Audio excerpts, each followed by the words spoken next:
जानकी अधिष्ठात्री देवी माता से श्रद्धेय आचार्य बंधु एवं आचार्य बहने एवं मेरे प्यारे भैया और बहने, आज की कुछ विज्ञान की जानकारियों के साथ मैं यहाँ पर हूँ। आपके साथ कुछ विज्ञान की जानकारियाँ साझा करना चाहता हूँ। थोड़ा सा क्वेश्चनिंग भी होगी और बताएंगे भी। CO2 सबसे ज्यादा रिलीज करने वाला देश कौन सा है, कोई बताएगा?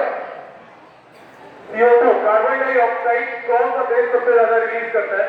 CO2 सबसे ज्यादा उत्सर्जित कौन सा देश करता है? CO2 सबसे ज्यादा जो उत्सर्जित करने वाला देश है वो चीन है। उसकी जनसंख्या ज्यादा होने के कारण सबसे ज्यादा CO2 जो रिलीज करता है वो चीन रिलीज करता है। लेकिन अगर प्रति व्यक्ति देखा जाए तो सबसे ज्यादा जो CO2 रिलीज करता है वो है अमेरिका। और भारत भी इसमें पीछे नहीं है। सबसे ज्यादा चीन, अमेरिका, भारत, रूस और जापान, ठीक है। और आपको पता है कि CO2 कितना ज्यादा हार्मफुल है, कितना ज्यादा हानिकारक है हम सभी के लिए। आपको पता है green house effect, global warming, आपको पता है वैश्विक उष्णन यानी ग्लोबल वार्मिंग, कैसे वो एटमॉस्फेयर में टेम्परेचर कैसे बढ़ाता जाता है।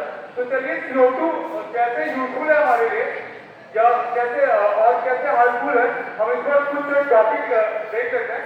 जैसे ग्रीन हाउस इफेक्ट है, ठीक है। ग्रीन हाउस इफेक्ट जो है वो होता क्या है? सबसे पहले इसको जो है आर्यनियस नाम के वैज्ञानिक ने दिया, ठीक है। तो क्या होता है, जिस राज्यों में ठंडक ज्यादा पड़ती है वहां पर फसलों को ठंडक से नुकसान होता है। सब्जियां हो गई, फसलें हो गई, वहां पर क्या होगा, फसलों को जो है ठंडक से नुकसान होता है। तो उनको ठंडक से बचाने के लिए एक हरित गृह बनाया जाता है। और ये हरित गृह बनता कैसे है? जहां पर पौधे लगे होते हैं उनको कवर कर दिया जाता है, चाहे उनको किसी प्लास्टिक से कवर कर दिया जाए या किसी कांच से कवर कर दिया जाता है। और ये कैसे होते हैं? ट्रांसपेरेंट होते हैं, ठीक है। तो जब दिन में सूर्य का प्रकाश आता है तो वो क्या होता है, वो कवर जो होता है या जो पौधे होते हैं वो गर्म हो जाते हैं, ठीक है। और क्या होता है, जब शाम होती है यानी जब ठंडक बढ़ती है तो CO2 जो है होती है या हम क्या कहते हैं टेम्परेचर जो होता है वो वहां से जाता नहीं है और वहां पर जो है पौधों का वातावरण जो होता है वो गर्म बना रहता है, ठीक है। अब आता है कि आपकी ग्रीन हाउस गैसेज कौन कौन सी होती है? तो जो ग्रीन हाउस गैसेज है वो CO2 है। आपका CO2 हो गया, और आपको पता होगा मीथेन हो गया, नाइट्रस ऑक्साइड हो गया, जलवाष्प हो गया। ये सारी गैसेज होती है वो ग्रीन हाउस गैसेज कहलाती है।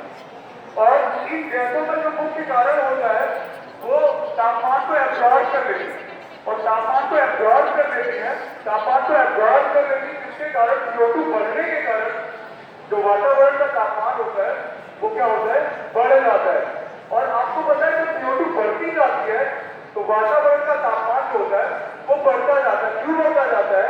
क्योंकि सूर्य का प्रकाश जब आता है पृथ्वी पर तो CO2 जितनी ज्यादा रहेगी वो उतना ज्यादा प्रकाश को क्या करेगी, एब्जॉर्ब करेगी, यानी वो उतना ज्यादा ऊष्मा को क्या करेगी, उतना ज्यादा ऊष्मा को बढ़ाती है, ठीक है।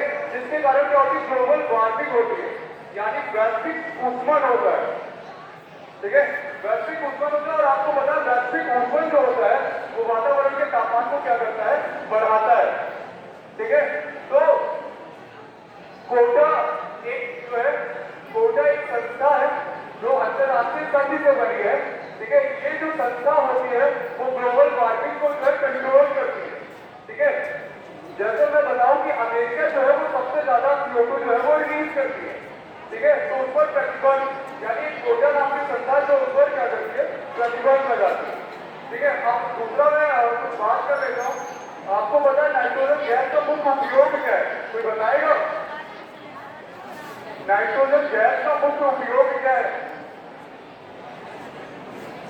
आपको पता है जो नाइट्रोजन गैस होती है वो फूड कंजर्वेशन के लिए यूज होती है, यानी जो है वो खाद्य संरक्षण में प्रयुक्त होती है। और सभी को पता भी होगा जैसे जो चिप्स आती है, कुरकुरे आता है, उसमें जो है वो गैसेज भरी होती है, वो जो गैसेज होती है वो नाइट्रोजन गैस होती है, ठीक है। और आपको कहीं ना कहीं ये भी जानते हैं, थोड़ा सा अलग लगेगा कि जो उसमें चिप्स होती है, जो खाने के पदार्थ होते हैं, उसमें काफी ज्यादा महंगी होती है, वो नाइट्रोजन गैस होती है।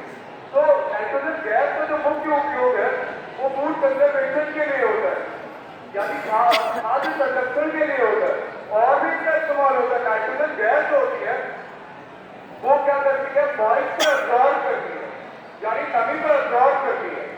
यानी जो नाइट्रोजन गैस होती है वो ऑक्सीजन के द्वारा जो है डिजॉल्व हो जाती है, यानी ऑक्सीजन नाइट्रोजन गैस को अवशोषित कर देती है।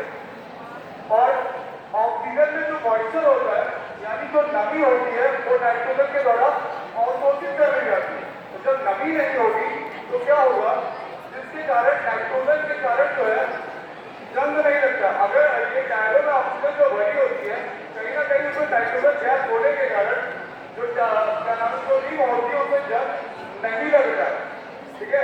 तो और नाइट्रोजन गैस जो होती है, जैसे ऑक्सीजन जो होती है वो जलने में सहायता करती है। तो कहीं ना कहीं अगर नाइट्रोजन गैस की अधिकता ज्यादा होगी, नाइट्रोजन गैस होगी वो एक्सेस में होगी, ठीक है, तो क्या होगा, वहां पर आग बुझ सकती है, ठीक है। तो ये कुछ जानकारियां हैं, तो कुछ अलग टाइप की जानकारी